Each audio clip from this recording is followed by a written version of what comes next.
Hey everyone, and welcome back to Adams Athenaeum. Let's take a look together through the news and records of our times as we try to shed light upon the unvarnished truth.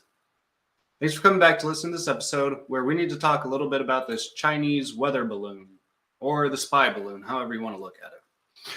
We're going to start with a basic understanding of weather balloons, and then a basic understanding of all of the context around this story, and then we're going to talk about my opinion of it a little bit. So to start off, let's just do a simple DuckDuckGo search together of what do actual weather research balloons look like. And we get images such as these. Weather balloons from NASA, right? All sorts of different sizes, couple different shapes. In general, they all kind of work the same. You got a balloon filled with helium or another gas. You got a parachute to catch all of the recording instrument and help bring it back down safely. And you got some rigging and then the actual instrument itself, right? Now these weather balloons, it's hard to tell exactly how large it is just from this picture. So let's take another look at some weather balloons. This time let's go to the National Weather Service here. And we're gonna share this one together. Let me pull this up so that way we can all see it at the same time. All right, there we go. Weather balloons. Now this is from, again, the National Weather Service. So they say twice a day, every day of the year, weather balloons are released simultaneously from almost 900 locations worldwide. This includes 92 released by the National Weather Service in the US and its territories. The balloon flights last for around 2 hours and can drift as far as 125 miles away.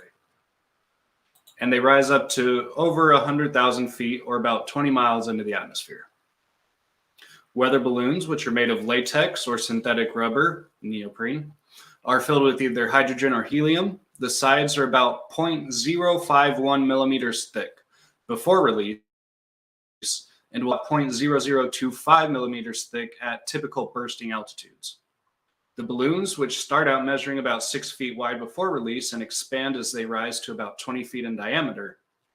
An instrument called a radiosonde is attached to the balloon to measure temperature, pressure, and relative humidity as it ascends up into the atmosphere. And these instruments will often endure temperatures as cold as negative 139 degrees Fahrenheit, relative humidities from 0 to 100%, air pressures only a few thousandths of what is found on the Earth's surface, ice, rain, thunderstorms, and wind speeds of almost 200 miles an hour.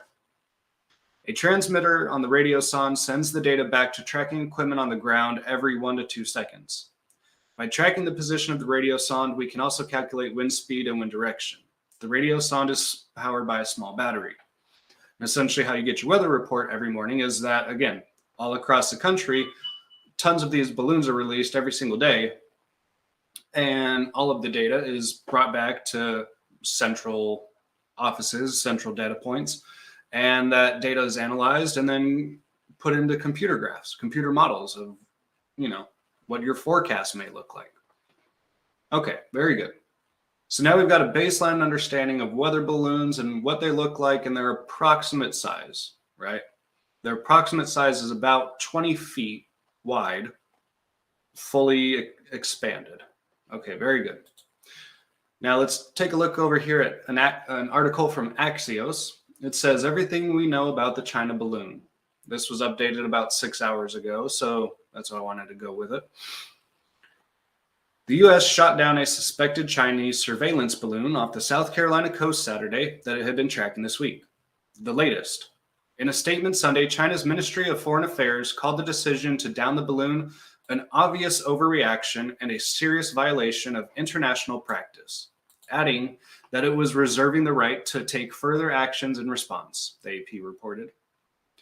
China's Defense Ministry reiterated the sentiment in its own statement, noting that it reserves the right to take necessary measures to deal with similar situations. The balloon was downed by an American fighter aircraft above the Atlantic Ocean with President Biden's authorization. U.S. military commanders developed plans to take the balloon down over water to minimize risk, the Department of Defense said in a statement. And the remnants of the balloon are to be taken to an FBI lab in Virginia for analysis, CNN reports. And they just go into a little bit more of the highlights, but we're going to do a little bit more of a deep dive here off another website in just a minute. So basically, if you haven't heard, yes, there was a weather balloon flying over the United States over the last week. And was it a weather balloon? Was it some kind of spy technology? This article doesn't give us a ton of the contextual details that we need. So let's keep reading, get a little more context and background information for ourselves. So for this next article, let's go over here to Fox News. And in their article titled, China Fumes After U.S. Pops Its Balloon, Warns of Possible Responses to a Clear Overreaction. Now, I'm sure some of this is going to be kind of repeated from the last article we read, but bear with me. China's foreign ministry on Sunday said it strongly disapproves of and protests the U.S. decision to shoot down a spy balloon that had been in U.S. airspace for the last several days and warned that it may take unspecified responses to that action. China strongly disapproves of and protests against the U.S. attack on a civilian unmanned airship by force, the foreign ministry said. The Chinese side has, after verification, repeatedly informed the U.S. side of the civilian nature of the airship and conveyed that its entry into the U.S. due to the force majeure was totally unexpected. The Chinese side has clearly asked the U.S. side to properly handle the matter in a calm, professional, and restrained manner, it added. The spokesperson of the U.S. Department of Defense also noted that the balloon does not present a military or physical threat to people on the ground. Now, a couple things I'd like to point out here. First is this last sentence. The spokesperson of the U.S. Department of Defense noted the balloon does not present military or physical threat to people on the ground. How the hell do you know that? What evidence do you have to support that claim? Please tell me which one of you idiots has some kind of magical telescoping technology that lets you see the inside of that balloon. Oh, you don't know what's on the inside of the balloon.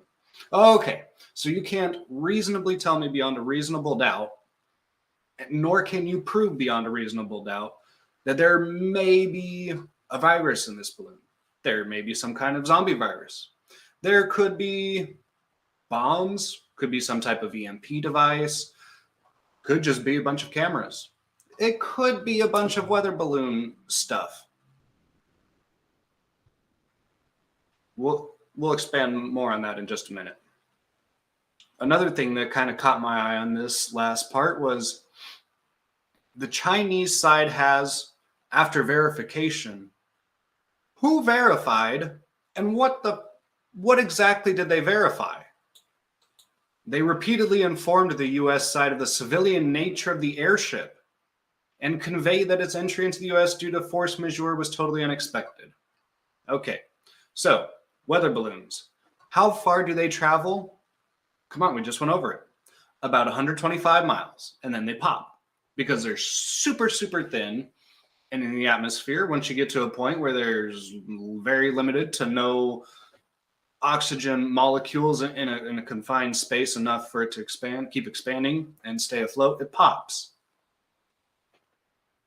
So how does a weather balloon from goddamn China, thousands of miles away, just float its way over Canada, float its way on over through Montana, float its way directly over some ICBM nuclear silos, just happens to keep going all the way down to the South Carolina coast? Really? And in some of these articles, Department of Defense officials have said that it's obvious that this thing has steering capabilities. A weather balloon can't steer itself. So what's really going on here? Well, the last bit of context that not everyone's reading into, but I will bring it to your attention as well, is that we need to remind ourselves what happened this last week in regards to China and Taiwan. Over here from Times Union. Taiwan activates defenses in response to China incursions. This was February 1st. Taipei, Taiwan, from the AP. Taiwan scrambled fighter jets, put its navy on alert, and activated missile systems in response to near operations by 34 Chinese military aircraft and 9 warships that are part of Beijing's strategy to unsettle and intimidate the self-governing democracy. Oh, that's interesting. Because you see, now some of the dots are starting to align. What if China's getting ready to go to war with whoever? Say that China is preparing to invade Taiwan at any point. Don't you think that they would want to know what their biggest opposing force is going to be up to?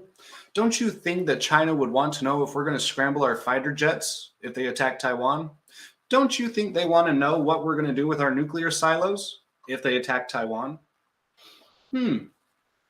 Now, I can't provide all these receipts to you. This is just, to some degree, purely conjecture based off of all of the evidence that we're reading, all of these reports that we're reading. Has anything been proven yet? No. Again, we don't know if it was a weather balloon. We don't know if it was spyware. However, seeing as China made TikTok, which is Chinese spyware and malware, that is downloading information across all of your apps on your phone and sending it straight to the Chinese Communist Party. Yeah, why should we trust them? Why should we believe that this is just one of their weather balloons? It just got off course by thousands of miles and somehow continues to keep going. It's very interesting.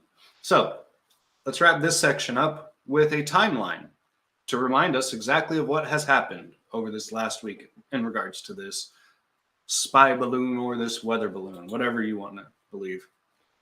All right.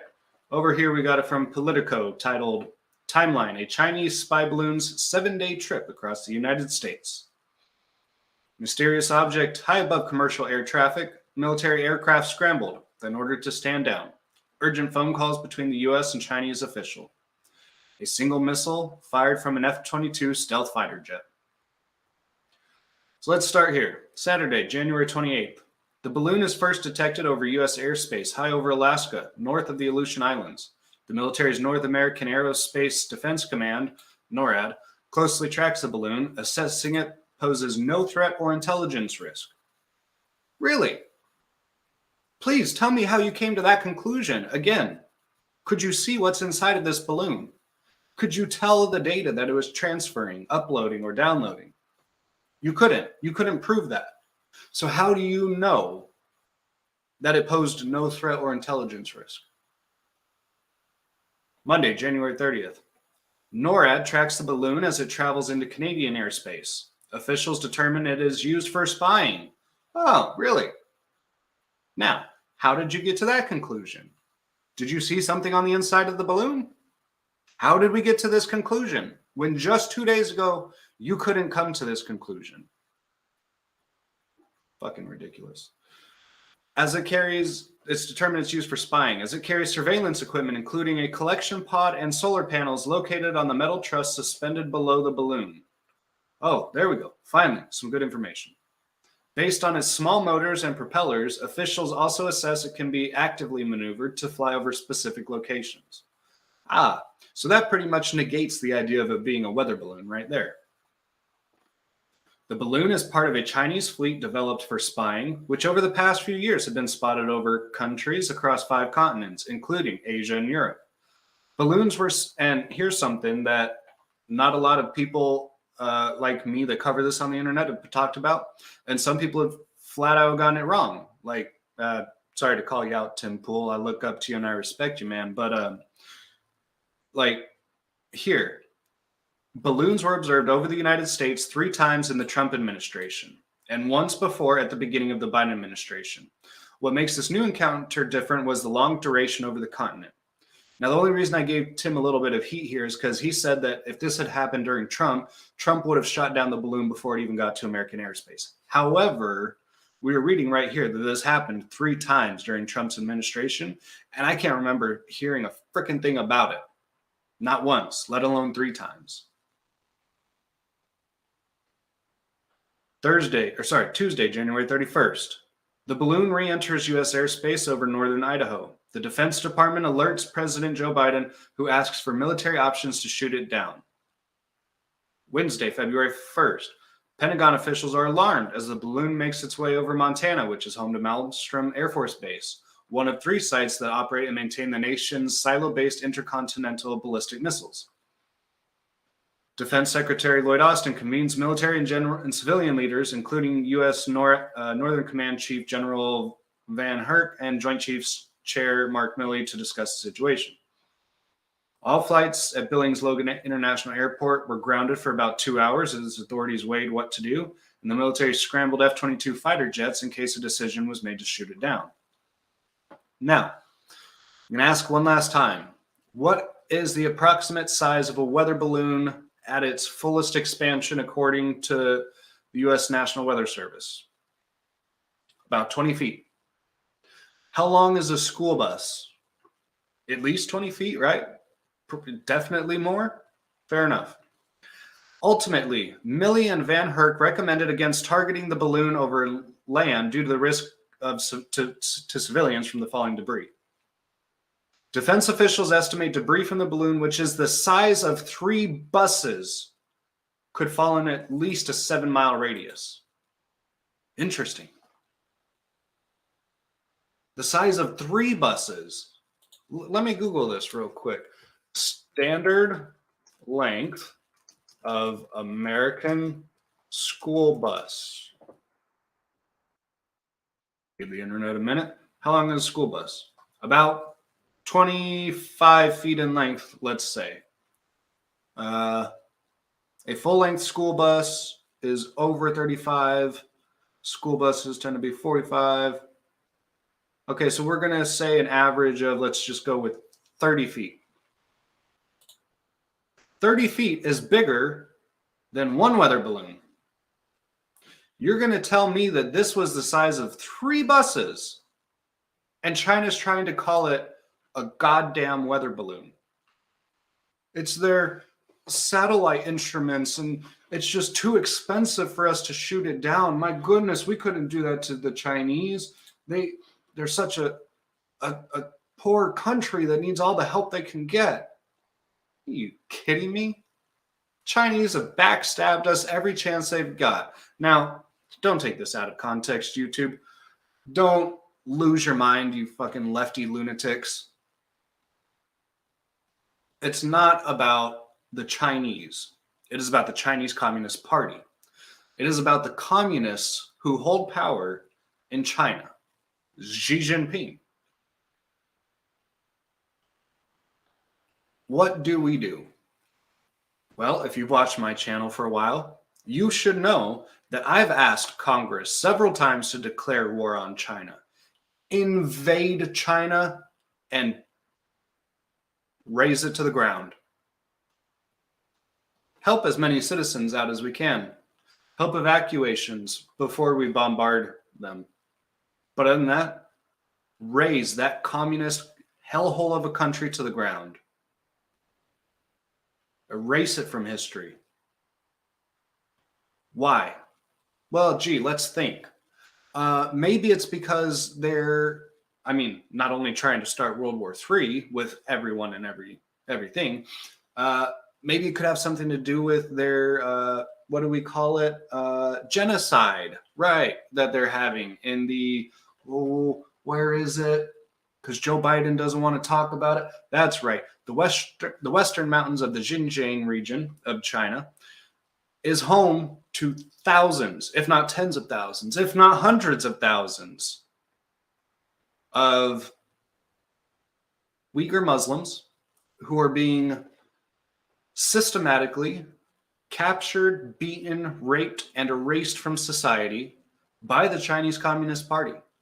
I've done several expose videos of this myself, and there's more information out there on the internet, but yes, the Chinese Communist Party is committing genocide against the Uyghur Muslims. And for that reason alone, years ago, I asked Congress to declare a state of war against the Chinese Communist Party and raze that hellhole to the ground. And here we are years later. And now we're curious. If a weather balloon that doesn't look like a weather balloon, doesn't act like a weather balloon, and is over our fucking airspace. Destroy it. There may be some bad consequences that come from destroying it, but the message needs to be sent that you do not get any kind of ground over America. You don't get access to our naval shipping lanes. You don't get too close to our country or to our islands that we own and protect. You don't get our airspace, and you don't get our land. And if you fuck with any of those, we will raise your country to the ground, and we will try to help civilians. But your party and country, as it is led by communists, will burn. Now, where do we go from this? I think it was wise in some respect. I mean, this is going to sound a little hypocritical, but I mean, I do see both sides here, right? Obviously, it's wise to wait out the decision as long as you can. What are the risks of shooting down a weather balloon that you don't know what's inside of it? You can't tell the contents of this balloon. It's supposedly a weather balloon, but it's at least 3 times bigger than the standard balloon and has motors. Okay. So what can we infer from that? Could be a bomb. Could be some type of airborne IED, improvised explosive device. Could be some type of EMP device. Could be some kind of nuclear device. Could be some kind of chemical, biological, radiological, or nuclear device. It could be some kind of disease or virus or some kind of, like I said in the beginning of this episode, some kind of zombie virus. Chinese are going to start World War III. Why not start the zombie plague, right? I ask you, should we have just let it continue? I mean, if it was spyware, malware, and if it was just taking pictures of what we were doing, what we were up to, and where our assets are, yeah, I'd say shoot it down. If we knew that there was no life on board and no harmful disease or virus, then yeah, shoot it down, obviously. Send the Chinese the message, you don't belong here. This is our airspace, and I don't care how you feel about it. If you're in my airspace, I will obliterate you out of the sky. I don't care if it's a manned or unmanned vehicle. If you are in American airspace, you will be obliterated from the skies. Xi Jinping and all of you Chinese Communist Party bastards. Yes, it was wise to wait. However, the message has already been sent to Xi Jinping that, oh, so we can get away with sending things in that direction. Joe Biden has covered for us before. I mean, when Joe Biden was asked why he doesn't press Xi Jinping about the Uyghur genocide, he said, well, President Xi is president of his own country, and who am I to tell him that a genocide is bad? I mean, he's the president of the Chinese. Let him lead the Chinese. Who am I to tell him that a genocide is bad?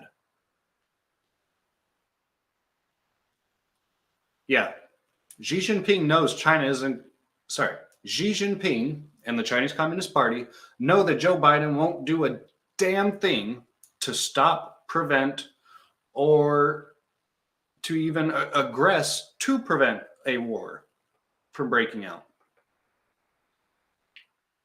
To me, the message sent to China says this: welcome, Chinese Communist Party, to America, land of the free, because we don't care.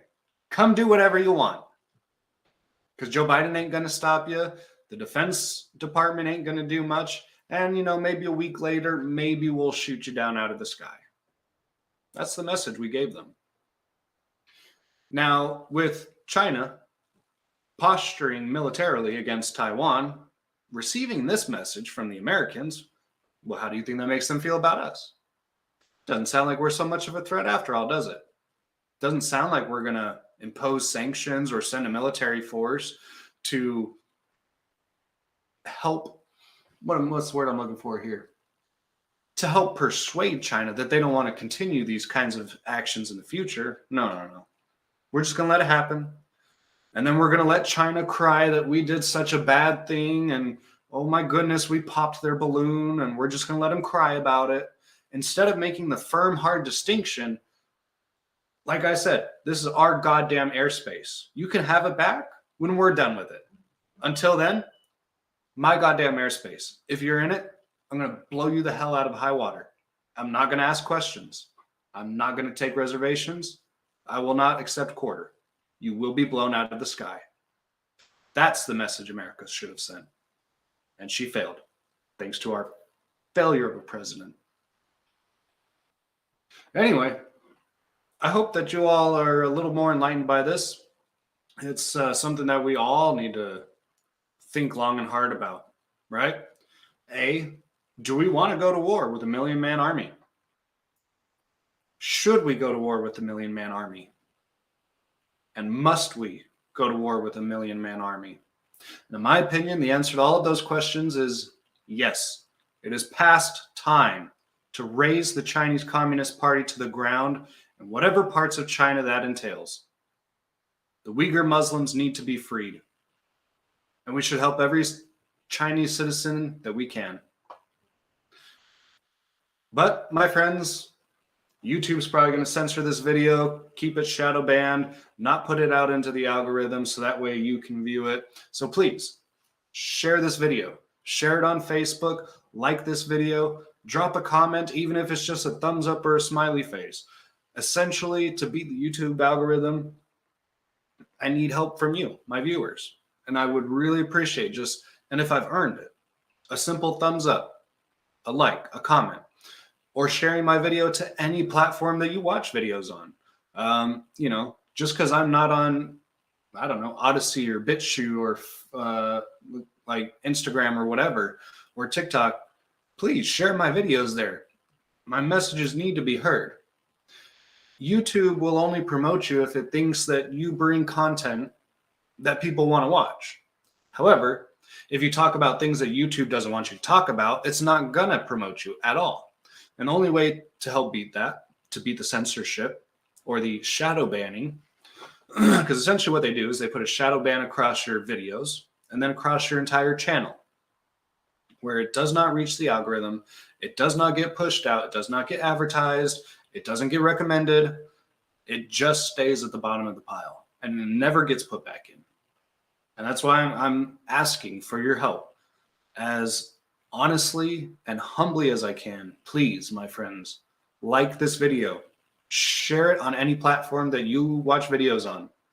Leave a simple comment, or let's have a discussion or a debate in the comments. I'd look forward to that too. But please, let's beat this algorithm together. It's maddening. It's maddening to watch the truth be put out on the internet, and it's like screaming or pissing into the wind. That's what I get for choosing YouTube to do my channel on. I will be expanding to more social media sites in the future, but I really need to see what starts taking off as a hit. I mean, I'm on Rumble, Twitter, Locals, YouTube, but I only get so much engagement on each. There's only so many viewers on each. I need your help. I know you have friends, family, and others that need to hear this video. You need to hear all of my videos. You need to hear from others like me. Please, help share this type of news. Quit listening to the legacy corporate media shills who would lie to your face every day. And please help individuals like myself, Tim Pool, Steven Crowder, you got Ben Shapiro, Brett Cooper, why am I forgetting his name? Glenn Beck at The Blaze. Sorry, Glenn. Help independent and smaller media companies who actually present the truth in an honest, intellectual manner to you every single time. Help us get promoted. Help us become the true news sources of America. We're not going to lie to you for clout or favor, political gain. We're going to tell you the truth because the truth always wins. I'm not going to lie to you. You'll be able to catch me on it. I'm not going to I'm not going to try to sway you. I mean, to some degree, I would say I do try to sway you out of what I believe to be opinions that are not relative to the truth. Tom MacDonald has a great saying about this, something relatively close. I'm going to butcher it, but essentially, like the fact, the truth doesn't hurt like honest opinions. Oh, how did it go? Essentially, if you have a true, valid opinion based on science and data, it is true. It can withstand pressure, it can withstand questioning and scrutiny. Anyway, I'm just rambling at this point. I apologize for that. I'll go ahead and wrap this video up. And thank you again, once again, for coming to check out this video. And I will see you next week with something new. And in the meantime, I'll be posting a few shorts during the week to help keep you entertained. Thanks for coming back to Adams Athenaeum, and I'll see you soon.